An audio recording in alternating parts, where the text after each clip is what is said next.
Bueno, lo anunciado entonces, vamos a conversar con Vícmar Vargas, analista boliviano, sobre la situación política en su país. Vícmar, muchas gracias por haber aceptado nuevamente la invitación para conversar. Hola Francisco, con gusto, un placer estar otra vez en el programa. A ver, se acaba de presentar un informe de expertos independientes de la Corte Interamericana de Derechos Humanos que analizó los hechos ocurridos en Bolivia entre septiembre de 2019 y el 31 de diciembre de ese año. Un poco para recordar al público, ese año fue en octubre, ¿no? Se produjeron las elecciones presidenciales a las que se presentó Evo Morales, a pesar de que un referéndum le había negado esa posibilidad, pero se amparó en un supuesto derecho humano a la reelección. Vamos a hablar también de lo que dijo la Corte Interamericana de Derechos Humanos, por supuesto. Y después, pues, hubo protestas, se habló de un fraude, la OEA dijo que había habido fraude, y después, pues, él renunció después de que los militares, entre comillas, sugirieron que era mejor que se fuera para traer la paz, en fin. Asume un gobierno de transición, Áñez, cuya, digamos, entrada en funciones también ha sido cuestionada.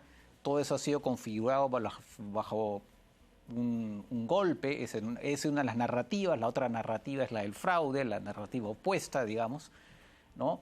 Se produjeron protestas, actos de violencia, ¿no?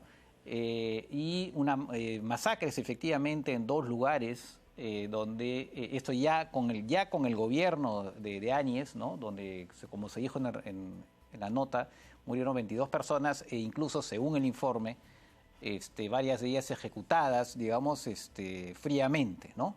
No en enfrentamientos, sino que fueron ejecutadas fríamente. Bueno, este informe ha dado, pues, una discusión, obviamente, en Bolivia. Por el lado del gobierno dicen una cosa, resaltan lo que es favorable a las tesis del gobierno, del MAS, y por el lado de la oposición resaltan lo que va por el lado de la posición de la oposición. Bueno, yo he hecho una pequeña síntesis, pero realmente tú puedes dar más elementos. Cuéntanos un poco qué cosa más de lo que yo he dicho dice este informe. Bueno, en realidad este es un informe bastante esperado, dada la connotación, un grupo interdisciplinario de expertos, como decías, que durante 8 meses trabajó este informe que ronda las 500 páginas, un informe muy detallado de toda la crisis política que vivió el país en 2019. En los 8 capítulos que tiene este informe, lo primero que yo creo que se puede rescatar es que no ha tenido un cuestionamiento serio ningún cuestionamiento de nadie en el país. Lo que sí ha habido es distintas interpretaciones, pero creo que es un informe bastante respetado en el país y que ha traído a la mesa crítica de discusión otra vez el tema sobre el gobierno de Yanine Áñez, las consecuencias que ha tenido este gobierno para la población boliviana. El informe yo creo que dice, a ver, primero señala con claridad y de manera contundente el informe que la crisis política vivida en el 19 tiene un punto de inicio, que es la habilitación del Tribunal Constitucional a la candidatura de Evo Morales. Este informe dice que ese es el principal punto de inflexión en la política nacional y que a partir de eso se desató o ahondó la crisis política. Un segundo hito que marca es la paralización del conteo rápido de las elecciones de octubre, que desataron protestas en todo el país, protestas que tuvieron algunos enfrentamientos violentos, incluso con muertos en Montero, en Santa Cruz, dos muertos que fallecieron a raíz de un enfrentamiento entre los que hacían la protesta y los que estaban en contra de la protesta. Un tercer elemento importante es que ratifica con mucha contundencia que hubo masacres en Sacaba y Sencata, Sacaba Cochabamba, Sencata el Alto de la Paz, donde murieron, como decías hace rato, más de 20 personas en esos hechos concretos.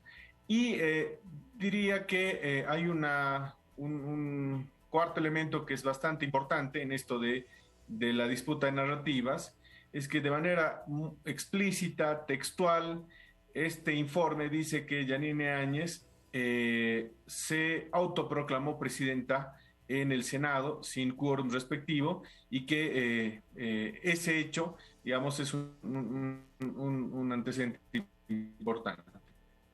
Claro. Entonces, nos relata esto, 8 capítulos del informe, y, digamos, yo diría que concluye desafiando al Estado boliviano, desafiando al país a repensar o evaluar el papel de la justicia en el país y el papel de las Fuerzas Armadas también. No lo dice explícitamente, pero si uno lee entre líneas, es un desafío interesante ver cuál es el rol de las Fuerzas Armadas, porque claramente durante los primeros días del gobierno de Yanine Áñez, el ejército y la policía jugaron un rol muy importante, ¿no? Claro, claro. Ahora, efectivamente, eso que tú mencionas, ¿no? Que dice que de alguna manera sí, no había quórum en el Senado en el momento que se da la proclamación de, digamos, del nombramiento de Yanine Áñez, pero también dice una cosa y es que había un vacío de poder, ¿no? Y claro, entonces la pregunta es, bueno, pero entonces ¿cómo se llenaba ese vacío de poder en ese momento, ¿no? Ese Claro, eso no, obviamente no es tema probablemente no es el propósito de este informe, que es básicamente tiene que ver con derechos humanos. No se mete tampoco el informe en este conflicto en narrativas, no era el propósito, ¿no? Ahora, sobre el tema, sobre la base de esto, ¿se podría decir entonces que el gran responsable de que haya ocurrido esto finalmente, por lo que dice la propia, digamos, se puede inferir en todo caso que el gran responsable es Evo Morales, porque digamos, a pretender esta nueva reelección, finalmente dio pie a todo lo que vino después, o esa interpretación sería errada? Yo creo que hay que poner las cosas en su lugar. Primero, claramente, el hecho de que Evo Morales haya forzado su reelección generó un conflicto político importante. ¿Sí? Ese es un tema indiscutible y no solamente lo dicen actores de la oposición, sino varios miembros del movimiento al socialismo, en una postura autocrítica, dicen que el error político de Evo Morales fue forzar una postulación. ¿No? Entonces, ese tema es indiscutible, digamos, fue el punto de inicio. Ahora, ¿cómo se desarrollaron las cosas? Tienen otros elementos. Yo diría que en el caso concreto de las masacres, hay una responsabilidad política muy importante del gobierno de Áñez, porque incluso Áñez emitió un decreto como presidenta, liberando responsabilidad a los militares que iban a actuar en estos operativos que derivaron en masacres. Entonces, Evo Morales fue un factor importante el que generó, digamos, el conflicto político. Ahora, ¿cómo terminó derivando ese conflicto o hacia dónde fue derivando el conflicto político? Claramente tiene responsables. Yo diría que el gobierno de Áñez fue un triunvirato, digamos, en principio. Estaban un grupo de senadores opositores, que gran parte de ellos terminaron siendo ministros de Áñez. Estaba la justicia, que su actuar fue muy condescendiente con las acciones del gobierno de Áñez, y finalmente estuvo el ejército y la policía. Digamos, esas son las tres patas que actuaron los primeros días del gobierno de Áñez y que generaron todo este desenlace bastante negro para la historia nacional. Entonces, hay responsabilidades, yo diría claramente con un inicio, pero también responsabilidades políticas muy importantes en la administración del conflicto. La narración del informe es muy minuciosa, muy detallada, tiene información oficial del Estado, de la Fiscalía, del órgano judicial, informaciones del Ejército, de la Policía, de varios ministerios de Estado y muchas entrevistas a las personas que estuvieran protestando en esos días, y claramente se describe, por ejemplo, en el caso de Sacaba, describe de manera detallada cómo, digamos, los manifestantes no provocaron, no fueron a agredir a la policía y básicamente recibieron gases y balas, digamos, ¿no? Entonces, ese hecho también es un tema importante que hay que tomar en cuenta. Yo diría que, pero más allá de eso, Francisco, hay un elemento central que yo decía en la primera parte de la entrevista, es cómo actuó la justicia, digamos, en todo este conflicto. Si la justicia, que carente de institucionalidad, carente de seriedad institucional, la justicia jugó a favor del poder cuando estaba Evo Morales y jugó a favor del poder cuando estaba Giannini, ¿no? Entonces, ese es un elemento de fondo, creo que lo pone en la mesa este informe y que no es un tema menor, ¿no? Claro, no, eso está claro. Las responsabilidades del gobierno de Áñez, yo creo que ya lo hemos conversado en la anterior entrevista, son clarísimas, ¿no? En general, ¿no? Sobre todo lo que pasó después. Ahora, tú has mencionado la justicia. Y uno de los elementos, porque ahora se está hablando también de reformar el sistema judicial en el Perú, el actual ministro de Justicia se le ha ocurrido que eventualmente algunos de los jueces o parte de los jueces podían ser elegidos por los abogados. En Bolivia se instituyó un sistema por el cual los jueces son elegidos por voto popular.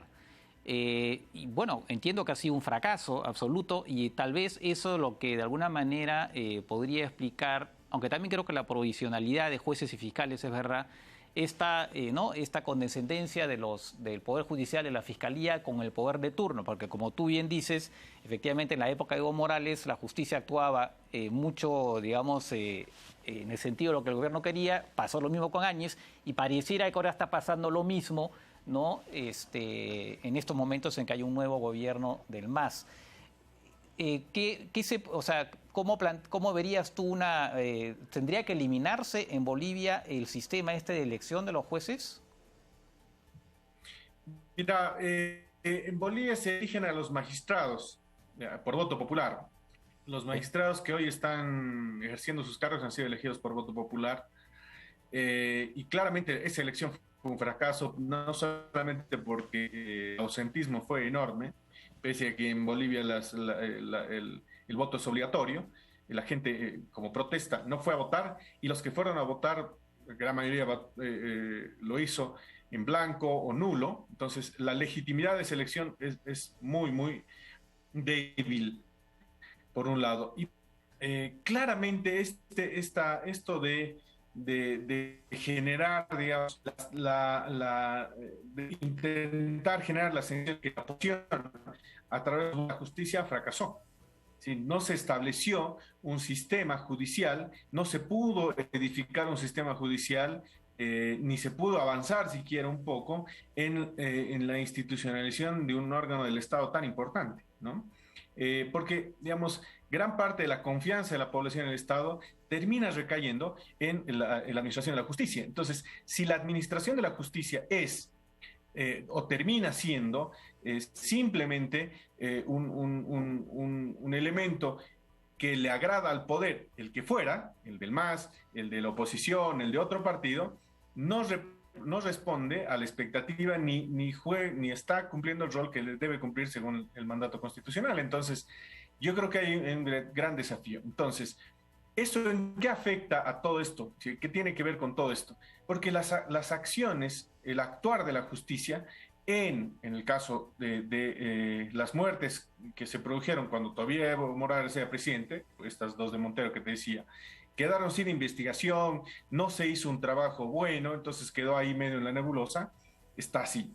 Y en el caso de las masacres pasó exactamente lo mismo. Entonces, tiempo después, ya un año después casi, que cuando se cambia el gobierno, otra vez se intenta reactivar la investigación, reactivar las acciones judiciales, pero ya es tarde. ¿Por qué es tarde? Porque la confianza que tiene la población o los familiares de las víctimas de esos hechos, digamos, quedan al aire, quedan sin ninguna protección. Entonces, ese elemento yo creo que es un desafío muy importante, no solamente para nuestro país, donde claramente el informe lo plantea, pero sino para la región. Es decir, el Perú tiene los juicios políticos, todas esas acciones que en el último tiempo han pasado y pasan en otros países también, son un elemento a tomar en cuenta. Ahora, ¿cómo se construye una justicia? No necesariamente con voto popular. Es decir, el populismo en este tema puede quedar muy chico o puede exponer, digamos, la falta institucional como lo pasó en Bolivia,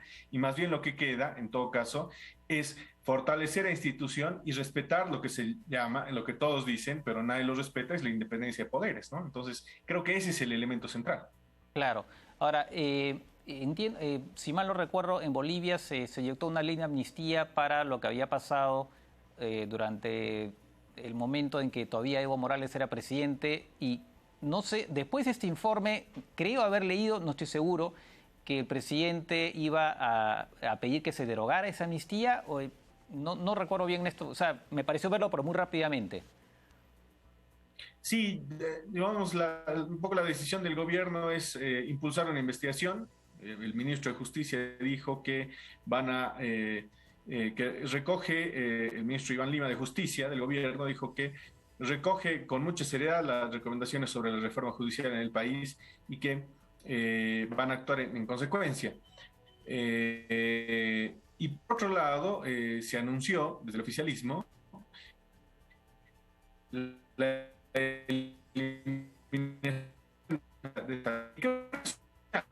Tenemos un problema de si conexión. en vía transparente no puede tapar con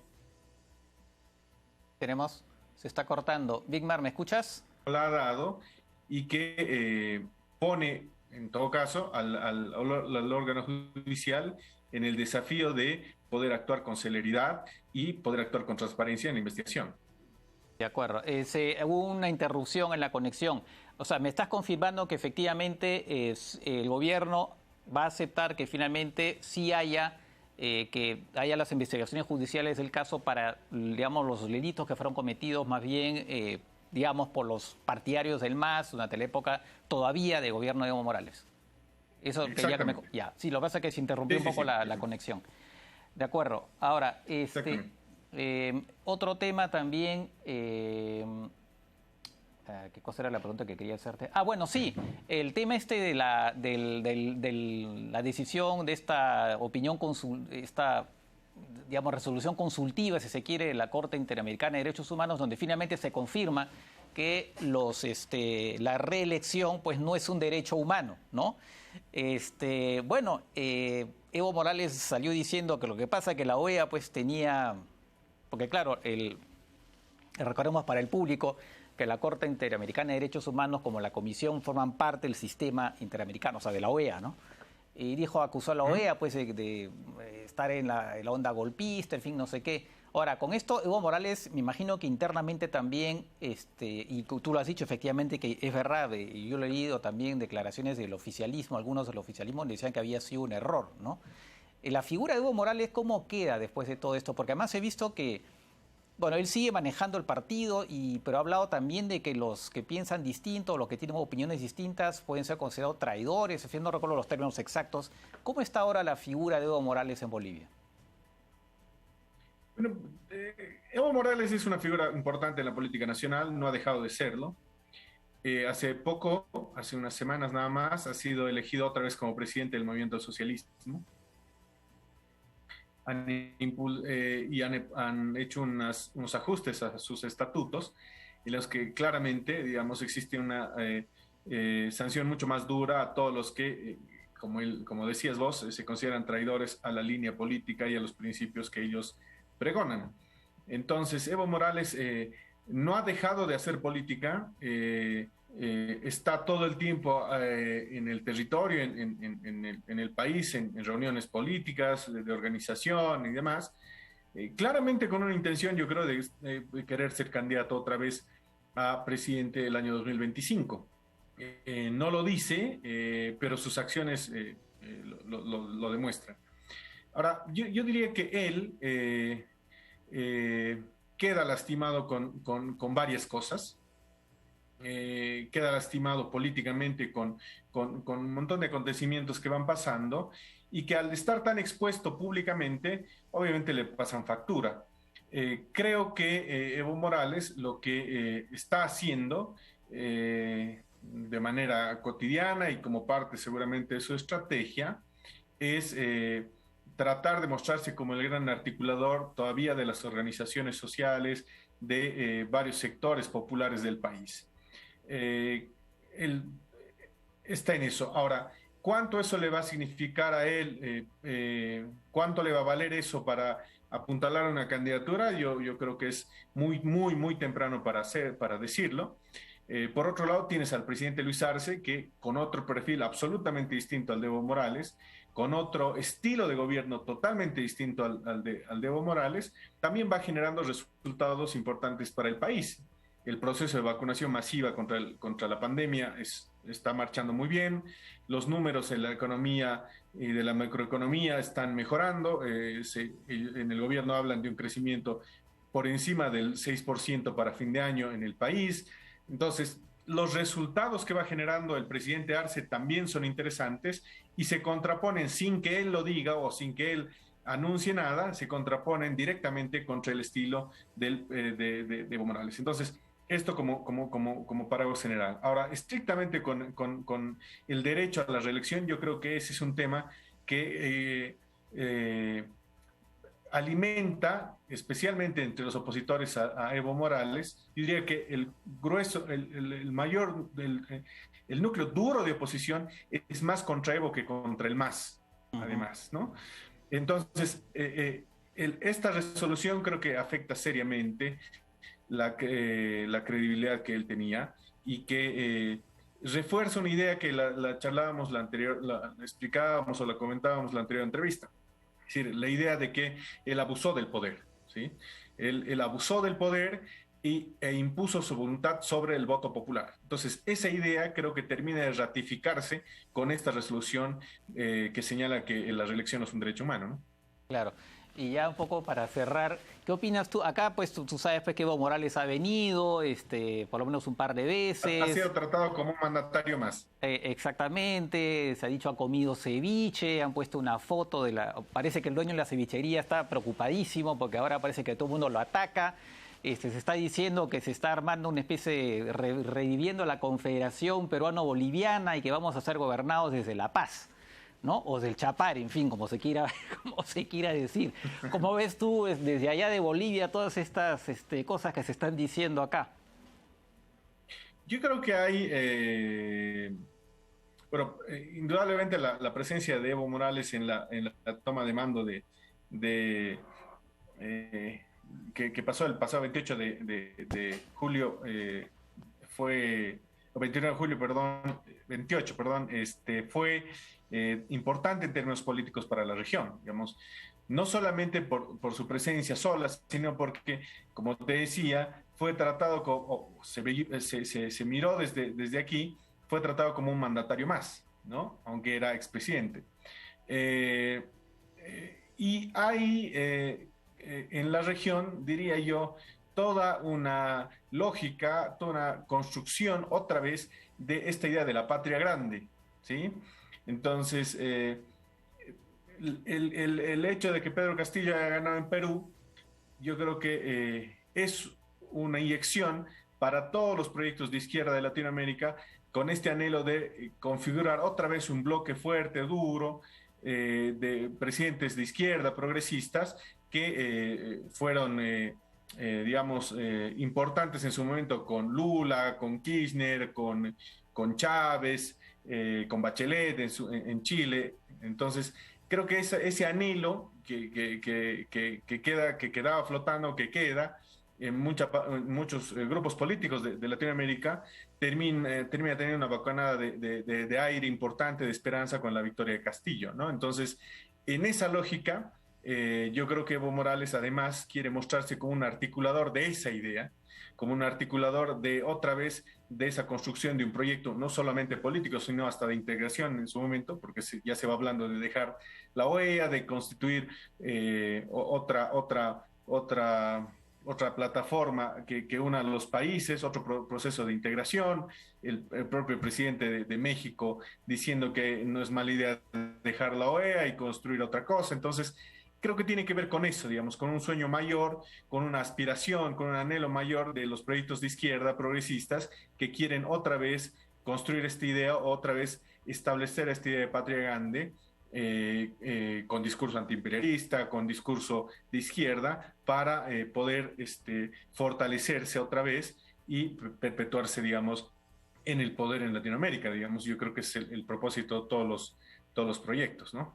Claro, y además Evo Morales tiene una expertise, ¿no? Tiene años de experiencia en, digamos, en movilizaciones que obviamente, digamos, son muy apreciadas, ¿no? O sea, seguramente muy necesitadas por quienes ahora están en el poder o en todo caso el grupo. Digamos, me imagino que debe también de servir en todo caso un poco como consejero, ¿no? Digo yo, no lo sé. Mira, yo a partir de una anécdota, voy a, digamos, contar, digamos, charlas con amigos, gente de la Argentina, gente de Chile, de Ecuador. Circuló mucho la foto esa en la que el presidente Castillo tenía el saco muy parecido al que tuvo Evo cuando asumió, Sí, ¿sí? sí. Fue una de las fotos que más circuló. No sé si Sí, estás de sí, acuerdo sí, conmigo. claro, sí, sí, por supuesto. Entonces, entonces a partir de esa idea, yo creo que surgen, como siempre, surgen dos ideas políticas en construcción. Unas, las de querer mostrar a Evo como un padre, como un guía, como un maestro, que sabe cómo transformar una nación, sabe cómo llevar a la prosperidad, digamos, un país con gran cantidad de gente marginada, excluida, como es nuestro país, que se puede traspolar al Perú, ¿no? Digamos, tienes toda esa idea. Y por otro lado, tienes también la idea en construcción de que eh, Evo Morales quiere imponer, quiere forzar, quiere hacer de Pedro Castillo un títere de su proyecto más grande, etcétera. Entonces, a partir de esta anécdota, yo creo que se van construyendo cosas, pero que tienen que ver con algo grande, digamos. La disputa por Latinoamérica también, o sea, la elección, lo que va a pasar en Chile, en la constituyente, el gobierno de izquierda que tiene ahora Perú, lo que va a pasar en Colombia, lo que va a pasar después en Brasil con Lula, etcétera. Yo creo que tiene que ver con todos estos otros elementos más grandes que se nutren de estos detalles que son importantes y sí demuestran, Francisco, sí demuestran por debajo, digamos, una telaraña muy grande de articulación política de izquierdas y también de derechas en toda Latinoamérica, ¿no? Claro, o sea, básicamente lo que estamos viendo en todos nuestros países es que es la polarización, es tanto a nivel nacional en cada país como por supuesto también a nivel continental. Exactamente, o sea, pero además una articulación intensa, Francisco, ¿no? Que Sí. por ahí no tiene mucho perfil público, pero por debajo la mesa es muy intensa, tiene un montón de elementos que juegan todo el tiempo de manera constante y que tienen que ver con esta disputa política que hay sobre Latinoamérica, ¿no? Claro, pero que se transparenta en las redes sociales de manera muy, muy clara, ¿no? Absolutamente, absolutamente. Sí, las redes son un campo de batalla abierto donde no se guardan secretos, pero además cada pieza termina siendo, digamos, por más suelta que sea, parte de esta narrativa, ¿no? De esta construcción. Sí, la foto del presidente Alberto Fernández del cumpleaños de Sí, su pareja termina siendo también una pieza en esta batalla grande que estamos comentando. claro, muy interesante, efectivamente. Bueno, Vigbar, otra vez, muchas gracias, realmente muy interesante conversar contigo. Te agradezco nuevamente y bueno, sin duda, pues no es la última vez. Vamos a seguir conversando sobre lo que pasa en tu país. Y esperemos que, bueno, en algún momento allá también la polarización pueda ceder en algún momento. Mira, yo creo que en Bolivia está pasando una cosa muy interesante. Al ser el movimiento del socialismo un partido tan grande, hegemónico ya, la pelea no va a estar tanto con los de afuera, sino cómo se ordena adentro el movimiento del socialismo de cara a lo que viene el 2025. Es una cosa bastante interesante. Pero te agradezco, Francisco, siempre a la orden y un gusto estar en tu programa. Muchas gracias, Vigbar. Hasta la próxima. Un abrazo.